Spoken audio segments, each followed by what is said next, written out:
بسم اللہ الرحمن الرحیم۔ آج کا ہمارا ٹاپک کسی بھی مجلس میں لوگوں کی گردنیں نہیں پھیلانی چاہیے۔ حضرت ابو ظاہری علیہ رحمہ نے بیان کیا، ہم جمعہ کے دن صحابی رسول حضرت عبداللہ بن بصر رضی اللہ تعالیٰ عنہ کے ساتھ تھے۔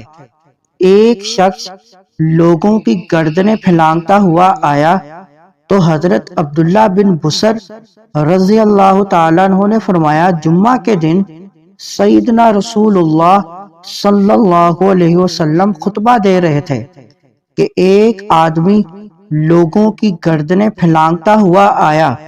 نبی اکرم صلی اللہ علیہ وسلم نے اس شخص کو حکم دیا، اجلس فقد اذیتا، بیٹھ جاؤ، تم نے لوگوں کو اذیت دی ہے۔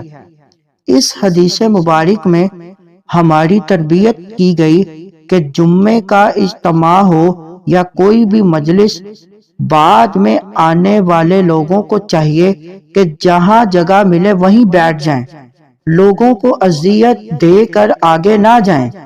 البتہ امام اور خطیب کے لیے ایسے ہی اگلی صفوں کی تکمیل کے لیے آگے جانا جائز ہے۔ حدیث پاک سے یہ بھی معلوم ہوا کہ خطبہ کے دوران سنت یا تحیۃ المسجد پڑھنے کی اجازت نہیں، اس لیے کہ رسول اللہ صلی اللہ علیہ وسلم نے اس شخص کو نماز پڑھنے کا حکم نہیں دیا بلکہ بیٹھنے کی تاکید فرمائی۔ مزید معلومات کے لیے ہمارے چینل کو لائک اینڈ سبسکرائب کریں۔